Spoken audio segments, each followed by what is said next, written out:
Madame, Monsieur, bonsoir, bienvenue sur Polynésie la première. Voici les titres de votre journal. 57 cas de Covid-19 en Polynésie et une hospitalisation. Comment le patient est-il pris en charge au service des urgences? Immersion dans quelques instants. C'est une rentrée échelonnée dans les îles, à Ouapo par exemple, où 50 collégiens ont repris le chemin des cours. Ravis de sortir du confinement. On ira également à Bora Bora et au Tuamotu. Quels sont les retours au ministère de l'Éducation sur cette rentrée progressive dans les îles? On en parle avec Riata Buluk et son invité Christelle Lehartel. À tout à l'heure. Ils sont 200 Polynésiens bloqués en France depuis un mois maintenant. Ils espèrent être rapatriés au Fénois. Retrouvez dans ce journal le témoignage de 2 d'entre eux. Enfin, la Hawaii Kinuiva A 2020 aura-t-elle lieu? La question reste en suspens, mais les clubs espèrent fortement que la seule course qui leur reste sera maintenue. On compte un malade de plus ce mardi et maintenant 57 cas de Covid-19 en Polynésie pour 1655 personnes dépistées depuis le 1er mars. C'est toujours une hospitalisation. 22 patients sont sous surveillance et 35 personnes ne présentent plus de signes de la maladie, tandis que la France, elle, enregistre à ce jour 20 796 décès et 42 000 morts aux États-Unis. Et comme vous le savez, l'hôpital du Taoune et son personnel sont prêts à accueillir des patients touchés par le Covid-19. Depuis le 1er mars, un service dédié au Covid-19 est en place. Il a pris ses quartiers aux urgences. Visite guidée avec Riata Buluk, Patrick Tsinsing, le commentaire de Ayata Tarhou. Un parking transformé en véritable centre d'accueil pour les malades, avec tout le nécessaire pour la prise en charge des cas éventuels de Covid-19. Pour s'en occuper, un véritable commando de blouse bleue. Effectivement, il y a eu toute une grosse organisation de préparation. On a été formé à l'habillage, au déshabillage, à toutes les mesures barrières, à toutes les protections à prendre. Et maintenant, on s'y est habitué. On constate qu'on a de moins en moins d'activités, moins de passages, donc c'est plutôt positif pour nous. 25 personnes étaient recensées chaque jour le mois dernier, des cas suspects pour la majorité d'entre eux. Moi, je disais, Covid, c'est automatiquement, ça fait peur aussi, mais on a l'habitude, c'est le travail. Vous vous protégez bien? Il faut protéger bien. Pour ça, on a prévu que ça, pour ça, c'est passé à nettoyer. Là, sinon, vous avez tout plastifié? Plastifié, là derrière et puis là devant. Et vous voyez. Pour faciliter de la Voilà.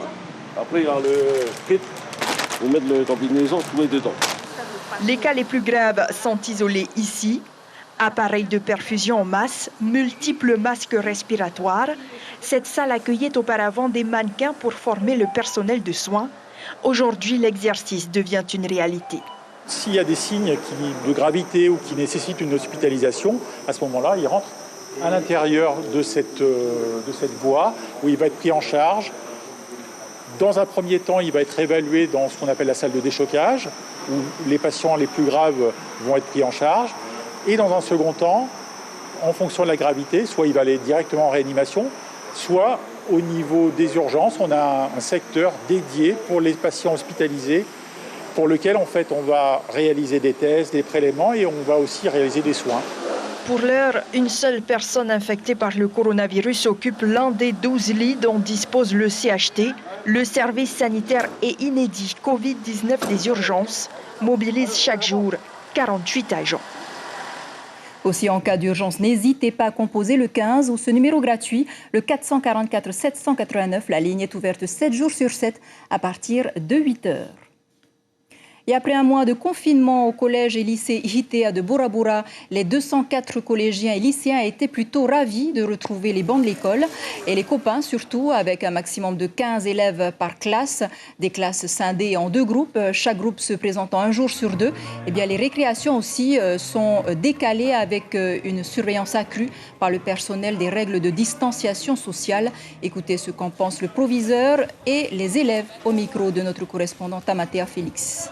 Les classes du collège ont été divisées en 2. Les classes du lycée sont accueillies en classe entière, mais au-delà de 15 élèves, nous séparons les classes en 2 groupes également. Et les élèves viennent un jour sur 2 pour limiter l'effectif au maximum. Ça se passe très bien, comme c'est fatigant de rester à la maison. Je suis venu voir les amis pour prendre quelques temps avec eux, faire des cours avec les professeurs, passer mon temps quoi. Trop fatigant à la maison, donc il faut aller voir les amis. Tu fais attention quand même les mesures barrières? Oui. Faire attention comme quoi? Comme 1 mètre d'écart. Se laver les mains et se moucher dans un mouchoir. Et aux Marquises, les collégiens aussi de Hakahau à Uapo ont repris le chemin des cours. Il n'y avait pas d'obligation, mais les 50 élèves sur les 150 que compte l'établissement ont préféré retrouver leurs amis plutôt que de rester confinés. Nicolas Suir, Lionel Tehamouana. 50 collégiens sur les 150 à Hakahau ont repris les cours. Ceux-là sont heureux de retrouver leur salle de classe. Oui, c'est l'Assemblée nationale. C'est bien parce qu'on voit les copines. Du coup, ça fait un mois qu'on n'a pas vu nos copines et là, on les revoit. Tu vois, c'est bien parce qu'on parle enfin. Leurs parents ne voient pas d'objection à ce retour à la normale. Étant donné qu'il n'y a pas de cas avérés de Covid-19 sur notre île, j'ai trouvé ça logique de reprendre le chemin de l'école. Cette semaine, il n'y a pas d'obligation d'assister aux cours. Alors, seulement le tiers des élèves est venu. 3 enseignants suffisent pour les encadrer et leur rappeler les gestes barrières en classe, aussi bien qu'à la cantine. Nous avons préparé aujourd'hui 60 repas pour nourrir nos collégiens. Et exceptionnellement, dans le cadre de la continuité pédagogique, nous accueillons les lycéens. Quelques lycéens sont venus pour travailler sur leur livret et bénéficier de la connexion Internet. Cette semaine, les collégiens ont également travaillé sur le livret distribué la semaine passée. Les cours ont lieu seulement le matin de 8h à 11h. Les cours ne reprendront pas comme habituellement, mais ça nous permet d'accompagner au mieux les élèves qui sont en difficulté. La semaine prochaine, les programmes et les horaires reviendront à la normale avec obligation de présence pour tous les élèves du primaire et du secondaire. Et à Uapo, la même reprise est prévue pour les élèves du premier degré à partir de jeudi. Et puis au Tuamotu, la rentrée des 50 enfants de l'école primaire de l'île de Kaukura s'est faite à petits pas. Une rentrée échelonnée avec 12 élèves autorisés par classe. Hier déjà, les 2 enseignants de l'école ont arrangé leur espace de travail de manière à ce que les enfants soient suffisamment distancés. Toujours 2 groupes par classe avec une demi-journée de cours de 8h à 11h seulement. On écoute Rosalie Ateo, directrice de l'école Far Itamari Hitia de Kaukura, et un élève au micro de notre correspondant Lindsay Roua. Nous avons eu donc des consignes nous demandant de ne pas excéder le nombre de 12 élèves par classe pour respecter aussi la distance entre chaque enfant. Et comme d'habitude, le lavage des mains et tous les gestes. Qu'est-ce que tu as fait durant le confinement? J'ai travaillé sur les maths et le français que monsieur m'a fait envoyer par mail. Et j'ai joué à Fortnite. Je suis parti en paddle. Et vous le savez, cette rentrée est très particulière, non seulement pour les enfants, mais aussi pour les enseignants qui ont dû s'adapter à la situation. Nous allons dresser tout de suite un bilan de cette rentrée avec Heata Bulu, qui est avec la ministre de l'Éducation, Christelle Lehartel, en direct donc de la DG2E. Oui, Chiquita, justement, la ministre de l'Éducation, Christelle Lehartel, est toujours en visioconférence avec les chefs d'établissement des îles. Nous sommes à l'extérieur, c'est la raison pour laquelle nous sommes à l'extérieur. Elle fait le point sur l'accueil des élèves dans les archipels. Il faut savoir que presque toutes les écoles des îles ont ouvert leurs portes depuis hier pour accueillir les élèves, non pas pour reprendre les cours, mais bien pour assurer la continuité pédagogique. Nous allons entrer tout de suite dans la salle où se déroule la réunion, la visioconférence avec les chefs d'établissement pour rejoindre la ministre Christelle Lehartel qui répondra à nos questions. Donc merci de nous recevoir ce soir. Christelle Lehartel, vous avez Vous êtes toujours en visioconférence avec certains chefs d'établissement des îles. Comment s'est déroulée l'ouverture de ces écoles? Alors, avant tout, avant de répondre à votre question, je voudrais d'abord saluer tous les élèves, les collégiens, les élèves du premier degré qui sont dans les archipels éloignés. Effectivement, depuis 16 heures cet après-midi, nous sommes en visioconférence avec déjà les inspecteurs du premier degré, parce qu'on avait besoin de faire un bilan de leur entrée des classes, effectivement. Et comment ça se passe? Alors, ça se passe très très bien. On va dire que à plus de 90%, tout se passe bien.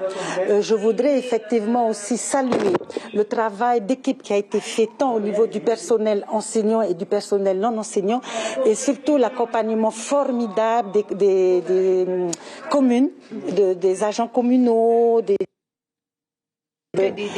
pour l'accueil des élèves et surtout pour la préparation des écoles, le nettoyage des classes, l'organisation des transports, l'organisation de la cantine. Vraiment un grand merci et surtout un grand bravo à tout ce personnel dans les archipels éloignés. Justement, donc Tuamotu, presque 90% des écoles, Austral 100%, Marquise, donc ça va être jeudi. Les îles sous le vent seules, Rayate et Taha n'ont pas ouvert leurs écoles. Comment ils s'organisent pour respecter les gestes barrières? Alors, là, ils ont démarré l'accueil des élèves en alternance, soit au niveau des effectifs, soit au niveau des niveaux de classe. Donc, ils se sont organisés. Alors, avant de faire tout ça, ils se sont effectivement réunis. Le personnel enseignant, les chefs d'établissement, la commune, les représentants communaux. Et parfois, certaines communes ont aussi leur équipe sanitaire, leur équipe de la santé, qui était présent avec toutes ces équipes-là pour préparer la rentrée des classes. Donc, chaque école a sa particularité? Chaque école a sa particularité, surtout en fonction des effectifs. Il fallait être respectueux au niveau des effectifs pour mettre en place les gestes barrières. Est-ce que les élèves ont des masques, alors, des pour gels? Alors, effectivement, les gels sont proposés dans les établissements scolaires. Les masques dans certaines écoles sont déjà distribués au personnel. D'autres masques sont en train d'arriver, mais tout le personnel, effectivement, le personnel enseignant auront des masques. Alors, il y a des écoles qui refusent, il y a du personnel qui refuse, spécialement dans les archipels des Australes. Ils refusent de porter le masque parce qu'ils n'en voient pas l'utilité, puisque chez eux, il n'y a pas de cas de Covid-19. Alors, une question pour les élèves scolarisés dans une autre île, mais qui sont chez eux, par exemple celui qui est à Ronguiroa, mais qui est scolarisé à Tahiti. Il est accueilli dans les établissements scolaires où il est actuellement. Alors, il y a beaucoup aussi d'élèves qui étaient présents ici à Tahiti, qui sont retournés dans les îles, sont effectivement accueillis soit dans le premier degré, soit dans le second degré. C'est le cas, par exemple, des lycéens, parce qu'on a fortement insisté sur le fait d'accueillir tous ces élèves-là pour qu'ils puissent bénéficier de la connexion Internet et aussi des photocopieurs. Ils sont accompagnés aussi des enseignants, des professeurs qui sont à disposition. Nous avons aussi des enseignants qui étaient en vacances dans les archipels, qui ne peuvent pas revenir sur Tahiti, qui sont aussi présents sur les établissements scolaires. Une question pour les écoles de Tahiti et Moorea. Pour quand l'ouverture? On parle du 3 mai. Oui, alors on parle du 3 mai, mais pour l'instant, rien n'est encore confirmé. Moi, je ne peux pas m'avancer sur ces dates-là. J'ai aucune date encore pour l'instant. Tout ce qu'il faut savoir, c'est que nous, on se prépare quand même à ouvrir, parce que si le président me demande d'ouvrir les établissements scolaires, je donne un exemple. Demain, il faut que l'on soit prêt. Donc, nous avons déjà démarré une réflexion sur le sujet. Mais ça va être complètement différent. Il faut bien qu'on se mette d'accord que ce qui se passe dans les archipels éloignés et Tahiti et Moorea, ce sera deux situations vraiment bien différentes. Alors, qu'est-ce que vous dites aux familles qui n'ont pas accès à la continuité pédagogique, notamment ceux de Tahiti et Moorea? Effectivement, on a beaucoup d'enfants, malheureusement, qui n'ont pas accès, mais ce soir, je veux quand même remercier les médias, parce que la télé Polynésie Première et TNTV, vous faites un travail quand même extraordinaire au niveau des programmes que vous proposez à nos élèves. Bon, effectivement, vous avez travaillé en partenariat avec la DG2E. Aujourd'hui, c'est quand même difficile de dire qu'aucun élève n'est accompagné, parce que je sais de sources sûres, puisqu'on a fait notre bilan aujourd'hui, que les enseignants, les élèves qui n'ont pas la télé ou qui n'ont pas les connexions Internet, ils sont contactés par les enseignants qui font un suivi régulier et journalier. Les parents qui n'arrivent pas à suivre leurs enfants, qu'est-ce que vous leur dites ce soir? Mais en fait, le principal, c'est pas ça. Le parent, ce n'est pas un enseignant, on est d'accord. Nous, ce qui nous importe, élèves puissent avoir un contact avec l'école et que le parent joue son rôle de parent, accompagner, vérifier qu'effectivement l'enfant prend le temps tous les jours, 30 minutes ou 1 heure pour suivre son enfant. Mais je veux dire, c'est sûr que le parent, ce n'est pas un enseignant, chacun, voilà. Mais c'est déjà bien si le parent accompagne son enfant. Patricia, une dernière question, une question sur votre état de santé. Je crois que vous voyez, je suis en pleine forme. J'étais effectivement positive au virus du Covid-19. Alors, j'ai eu aucun symptôme. J'ai eu 34 jours d'isolement total. J'étais sur Papara, en isolement total. Je n'ai pas du tout l'autorisation de sortir de ma maison. Mais comme vous voyez, je suis en pleine forme. J'ai continué à travailler depuis le 18 mars en visioconférence. J'étais tous les jours en Conseil des ministres avec mes collègues du gouvernement et aussi tous les jours en contact avec la DG2E et mes différents services parce que il faut parler aussi de mon autre portefeuille qui est le sport et la jeunesse. D'accord, vous confirmez ce soir que vous n'êtes plus porteuse du virus ? Alors, je ne peux pas vous confirmer la chose puisque je ne suis pas médecin, mais je fais confiance aux médecins qui... J'ai eu des tests, mais je fais confiance aux médecins qui m'a autorisé à sortir. Ce qui est sûr, c'est que je ne suis plus contagieuse. D'accord, vous êtes négative alors je ne sais pas. Mais pour l'instant, je ne suis plus contagieuse. Donc, je peux sortir, je peux travailler. Le haut-commissaire m'a donné l'autorisation de sortir, tout en respectant effectivement, comme vous le voyez, les gestes barrières. Une dernière question. Vous disiez que vous êtes ministre des Sports. Qu'est-ce qu'il en est pour Hawaï Kinui ? Alors, Hawaï Kinui, je pense que la fédération a décidé de l'annuler. Ça va être compliqué, parce que... Pas de subvention pour Hawaï Kinui ? Alors, il faut qu'on soit bien d'accord. En ce qui concerne les subventions, rien n'a été arrêté. J'ai demandé à suspendre les subventions parce que ça va être en fonction de l'événement qui va être fait ou pas. Ils ont toujours les finances, mais il faut qu'on prenne les décisions. Donc j'ai mon équipe qui est en train de travailler avec aussi le monde du sport. Je suis en contact avec on va dire le COPF aussi, le monde du sport, les fédérations, mais on leur a envoyé un courrier pour leur dire que les subventions sont suspendues. Mais il faut qu'on soit d'accord. Pour l'instant, les manifestations, plus de 50 personnes ne sont toujours pas autorisées. Donc il faut qu'on soit d'accord et qu'on fasse très attention. Merci beaucoup, je vous en prie, avec plaisir d'avoir répondu à nos questions. Donc voilà, à Chiquita, un point avec la ministre de l'Éducation et des Sports. Donc pour l'instant, les subventions pour le sport suspendues, les écoles des îles donc ouvertes pour la continuité pédagogique. Tahiti Moria, toujours pas de date d'ouverture des écoles. Merci Hayata Buluk ainsi qu'à la ministre pour ce bilan de la rentrée, sans oublier Patrick Tsinsing pour le direct. Et puis chez vous, continuez à appliquer les gestes barrières pour vous protéger, comme vous lavez régulièrement les mains, tousser, éternuer dans un mouchoir à usage unique et surtout, éviter de serrer la main ou encore de faire la bise. À Aïroa, l'allègement du confinement avait des airs de liberté. Depuis la réouverture de la vente d'alcool dans les magasins hier, la commune a décidé d'encadrer la vente avec des horaires et uniquement de 9h à midi. La population se dit contente de pouvoir recirculer sur l'île, même si certains déclarent apprécier ce temps de calme lié au confinement. Un retour à une vie plus souple, mais qui est également accompagné d'une hausse des prix chez les commerçants. Écoutez ces réactions au micro de Marc Mouton. Sur Anguirua, l'alcool est ouvert de 9h jusqu'à midi, contrairement à Popété.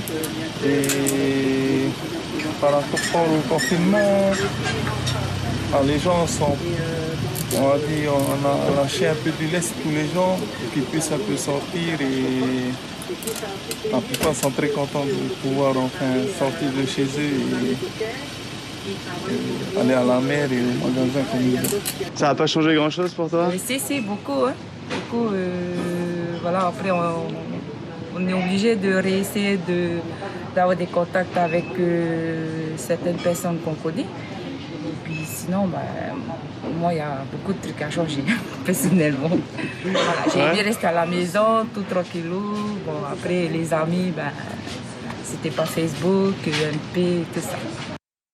Mais attention, toutefois, l'allègement du confinement ne concerne pas encore Tahiti Moria. Et pourtant, à Papeete, c'était tout comme les automobilistes et scooteristes étaient nombreux ce matin à traverser la ville. Ils n'ont pas échappé au contrôle des agents de la DSP venus en force ce matin, ce qui a provoqué de gros embouteillages à l'entrée ouest de la capitale.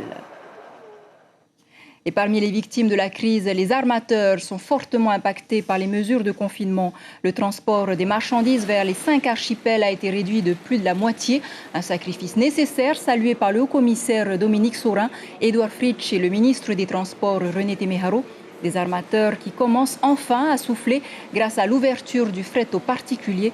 Heymana Salem, capitaine du Maristella, nous en dit un peu plus au micro de Marouki Duri et Hiro Terurotua. Ça fait 2 voyages où on n'a pas réceptionné les colis des particuliers.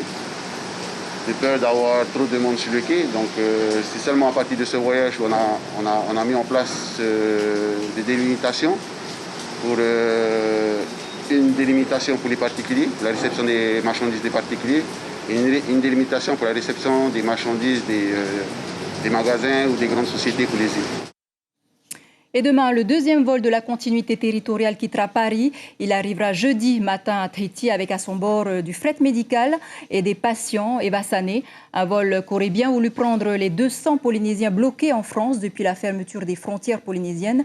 Nous en avons rencontré quelques-uns contraints de se loger chez des amis ou de se nourrir avec des bons alimentaires. Ils n'en peuvent plus d'attendre. Le reportage de nos confrères à Paris. La Polynésie. Valérie Locher pensait y poser ses valises il y a un mois. Après 5 ans en Guadeloupe, cette mère de famille devait retrouver son mari, professeur au lycée de Fa'a. Mais l'arrêt des vols commerciaux vers Tahiti a tout chamboulé. Hébergée à l'hôtel, puis dans ce studio du Val d'Oise à ses frais, elle se dit à bout. De se retrouver seule dans un endroit que je ne connais absolument pas et de ne pas pouvoir rentrer, retrouver mon mari que je n'ai pas vu depuis le mois de janvier. Moi, je veux rentrer, là, j'en peux plus. Quoi de neuf ? Son unique réconfort, les appels vidéo avec Pascal, son époux. Quoi de neuf ? Écoute, on se bat pour essayer, pour persuader le gouvernement local pour qu'il daigne vous ramener le plus tôt possible. Comme Valérie Locher, des résidents bloqués dans l'Hexagone ont signalé leur situation à la délégation de la Polynésie à Paris. C'est le cas de Marie Marty, propriétaire avec son mari de chambre d'hôte à Raiatea, un couple privé de revenus et de leur maison, leur outil de travail. Le fait de ne pas pouvoir faire l'entretien, d'avoir une maison quand même qui s'abîme aussi, un grand jardin qui n'est pas entretenu sûrement comme quand on est là-bas. Donc oui, ça nous inquiète. Nous, c'est notre façon de gagner notre vie, donc il faut qu'on travaille quelque part. Venu rendre visite à la mère de Roland, le couple se dit chanceux d'être hébergé à Paris. Mais il ne comprend pas le maintien d'une liaison aérienne réservée aux fret et aux évacuations sanitaires. On a vraiment le sentiment d'être complètement abandonné. Abandonné et considéré comme, entre guillemets, des pestiférés, quoi. On ne peut qu'amener la contamination. Il n'y a que ça pour eux. Alors qu'il y a des procédures connues qui permettraient de mettre les gens en 14e dans un endroit dédié, de tester s'il le faut avant, tester s'il le faut après. Enfin, c'est un faux problème. Le couple redoute que l'incompréhension cède la place à la colère. Des craintes nées de la lecture de messages de détresse laissés par des Polynésiens, tous membres d'un groupe, symbole de l'entraide qui s'organise à 15 000 km de Tahiti. Et le milieu du sport n'est pas épargné par la crise du Covid-19. Le VAA encaisse des annulations de compétition après la course de Polynésie, la première en mars dernier, puis le Te Aito. L'édition 2020 de la Hawaii Kinui VAA est elle aussi menacée par un manque de budget. Nicolas Suir, Laït Mauri et Heidi Enko. Il n'y aura peut-être pas de course Hawaii Kinui. Le gouvernement a annoncé ce matin le gel de sa participation à la course phare de l'année. 21 millions de francs en moins sur le budget serait fatal à l'organisation de la compétition. Ce qui est sûr, c'est que d'ores et déjà, les courses Aito et Super Aito ont été annulées. Ça a été une décision très dure à prendre, parce qu'il y a eu déjà quand même deux modifications de date. Mais bon, la dernière, après, nous avons pris la décision, moi et Mara, d'annuler tout simplement l'édition 2020. La fédération tahitienne de VAA est quant à elle suspendue à la décision du gouvernement. Elle dit pouvoir attendre un dégel, même tardif. Ici, il y a l'ouverture de Hawaii Kinui, on dira en fin mai, début juin, ou en fin juin, on dira jusqu'à fin juin. Une décision est donnée, que l'ouverture est faite. Pour nous, on peut s'engager. Les préparations de nos athlètes et dans le timing. Quant aux principaux concernés, leur volonté est presque impérieuse de faire la course. Tels des fauves en cage, ils ont besoin d'être lâchés. D'autant qu'ils n'ont pu participer à aucune course cette année. On est des compétiteurs. C'est dedans nous, on est obligé de faire des courses, sinon, parce qu'on est obligé d'avoir des objectifs pour se motiver. Parce que s'entraîner comme ça, s'entretenir et tout, après, je pense qu'on risque de s'enlacer après, quoi. Mais tous relativisent, comprenant la situation. Je préfère qu'on stand-by toute cette année, les courses pour même avec nous. Je préfère pas nous, on dit. D'abord la santé, ça va faire un an sabbatique bien reposé, les beaux sports, et je pense qu'on va repartir de plus belle. Même si les subventions sont obtenues, il n'est pas sûr que les sponsors puissent payer leur part. L'avenir de la course Hawaii Kinui semble aujourd'hui compromis. Voilà, et c'est sur cette information que se referme ce journal, dont je vous rappelle l'information principale. C'était une rentrée échelonnée dans les archipels, que l'on soit au Tuamotu, à Bora Bora ou aux Marquises. À Uapo, par exemple, les collégiens et lycéens ont repris le chemin des cours, ravis de sortir du confinement et de retrouver enfin leurs amis après un mois d'isolement. À la une de vos quotidiens, la dépêche titre Tahiti met le turbo. 25 médailles d'or récoltées au championnat de Va'a de vitesse. Tahiti Info s'inquiète déjà le spectre des faillites. Voilà pour l'essentiel de l'actualité. Merci de nous rester fidèles. 5h30, vos infos radio et surtout restez chez vous. On se quitte sur ce clip du challenge beauté des danseuses du groupe Otahiti. On adore. Très belle nuit sur la première. À demain.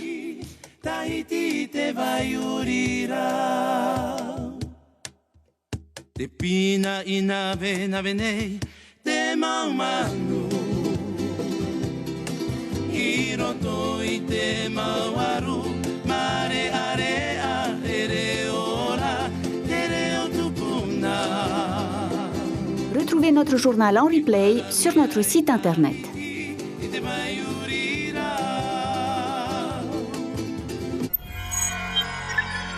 Retrouvez ce programme en replay sur notre site internet.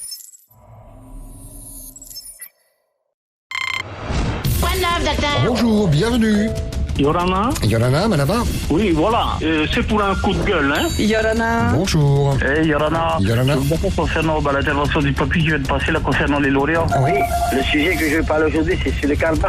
Oui. Je voulais aussi intervenir concernant les Haïs. Oui, on t'écoute. Voilà, bah oui. Maroro, t'es papa, t'es pas tourné, t'es mon hôte. 40 86 16 00, la première, le standard est en train de virer au rouge. La radio qui écoute ses auditeurs et auditrices. Bonjour. Yorana. C'était pour tirer un coup de gueule. 8 à 9h. Coup de gueule. Coup de gueule, à vous la parole. Sur Polynésie la première.